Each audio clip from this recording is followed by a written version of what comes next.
Good morning, আসসালামু আলাইকুম। সবাই কেমন আছেন? আশা করি নিশ্চয়ই ভালো আছেন। আমিও আলহামদুলিল্লাহ ভালো আছি। আমার এই ভিডিওটি যে যেখান থেকে দেখতেছেন কাছেও দূরে, তাদের অসংখ্য ধন্যবাদ।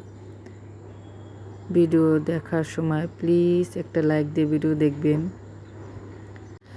লাইক না দিলে কিছু বলবো না, কিন্তু লাইক দিলে একটু খুশি হব।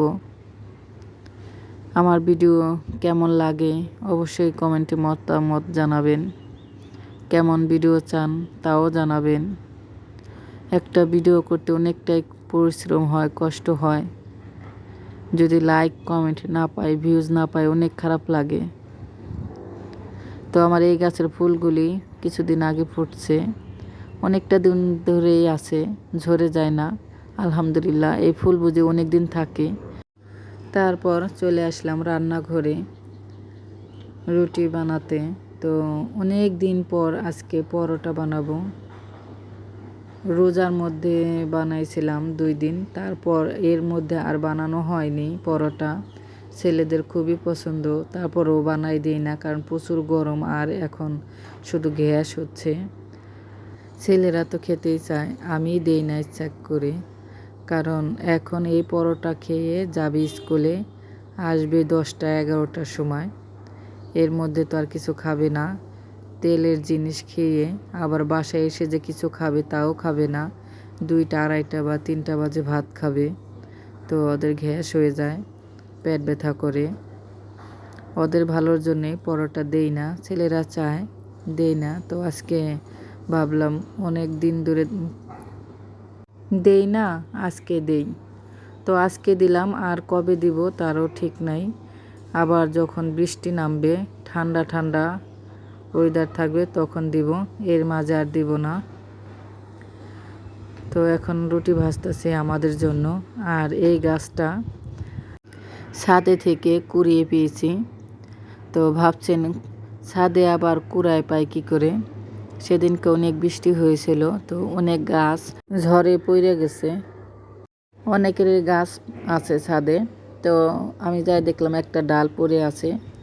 তো অনেক ডালই পড়ে আছে, সেখান থেকে আমি ছোট্ট এই ডালটা নিয়ে এসে আমি বোতলে রেখে দিয়েছিলাম। আর এই ডাঁটাগুলো বাছতেছি। আজকে ডাল দিয়ে ডাঁটা দিয়ে রান্না করব। আমার শাশুড়িকে বললাম এই ডাঁটাগুলো আমাকে বেছে দেন, ডাল দিয়ে ডাঁটা দিয়ে রান্না করব। সে বাছতেছে, তো আমি চলে আসলাম স্কুলে। সায়নের আজকে খাতা দেখাবে স্কুল থেকে, তাই দেখতে আসছে। আর এগুলো হলো ক্লাস 5-এ পড়ে, তাদেরও আজকে খাতা দেখাচ্ছে। খাতা দেখে বাসায় চলে আসলাম। ছেলেকে স্কুলে রেখে আবার রান্না করে আবার আনতে যেতে হবে। আজকে মসুরের ডাল দিয়ে ডাঁটা দিয়ে রান্না করব।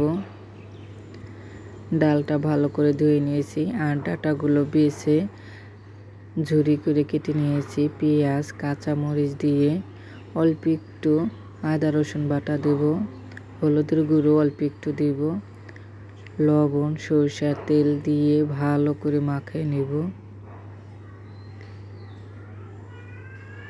ভালো করে মাখিয়ে নেব, হাতে মাখিয়ে রান্না করব। এই ডালটা হাতে মাখিয়ে রান্না করলে খুব মজা লাগে, খেতে খুবই ভালো লাগে। কে কে রান্না করে খেয়েছেন সবাই কমেন্টে জানাবেন। যারা যারা খেয়েছেন তারাই কমেন্টে জানাবেন। বসিয়ে দিলাম। আজকে আর বেশি কিছু রান্না করব না, ডাল রান্না করব। আর গতকালের মাছের তরকারি আছে, তরকারিটা জাল দিয়ে বাটিতে বেড়ে রেখেছি। আর এই যে আমার ডাল রান্না শেষ। আর আমি কিছু মশলা তৈরি করব। এই মশলাগুলো রোদ্রে শুকা দিছিলাম, তো ছাদে থেকে নিয়ে আসছি। যে গরম, যে রোদ্রের তাপ, একদম মচমচে হয়ে গেছে। এখন আমার এই মিক্সার ব্লেন্ডারে মিক্স করে নেব। এই মিক্সারটা অনেক ভালো, আমি অনলাইন থেকে কিনেছিলাম। ধনিয়াগুলো প্রথমে দিয়ে দিলাম। আমি ধনিয়া ভাঙাই না, আমার যতটুকু লাগে এটা দিয়ে আমি নিই। কারণ বেশি একটা ধনিয়া খাওয়া হয় না। এই যে হয়েছে, ভালোই হয়েছে। এখন আমি ছাঁকনি দিয়ে ছেঁকে নেব, বড়গুলি আবার দিব। ওই যে ছাঁকনি দিয়ে ছাঁকছি, ছাকার পরে বড়গুলো আবার দিয়ে দিলেই হবে। আর জিরাগুলো পরে দেব। এই দেখেন কি সুন্দর মিহি হয়েছে। এগুলো তরকারিতে দিলে বোঝা যাবে না। আর মেশিনে যেটা ভাঙায় ওটা তো একদম মিহি হয়ে যায়, ওটা মিহি হয়েছে আলাদা। আর এটা কিন্তু একটু দানা দানা থেকেই যায়। তবুও বলবো এটা ভালো, এই মিক্সারটা ভালোই আছে, অনেক দিন ধরে ইউজ করতেছি, ভালোই সার্ভিস দিচ্ছে। এই যে আমার হয়ে গেছে ধনিয়া গুঁড়া। এখন আমি জিরাগুলো ভেজে নেব।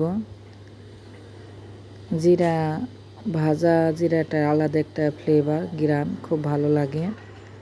হালকা আঁচে দিয়ে ভালো করে ভেজে নেব। তারপরে মিক্সার করবো আবার। তো আমার ভিডিওটি যে যেখান থেকে দেখছেন তাদের তো অসংখ্য ধন্যবাদ। আবারও বলছি, সবাই লাইক দিয়ে ভিডিওটি দেখবেন, ভুল হলে ক্ষমা দৃষ্টিতে দেখবেন। এই যে আমার জিরা গুঁড়াটা হয়ে গেছে, এটাই যথেষ্ট। সবাই ভালো থাকবেন, আমার জন্য দোয়া করবেন। আল্লাহ হাফেজ।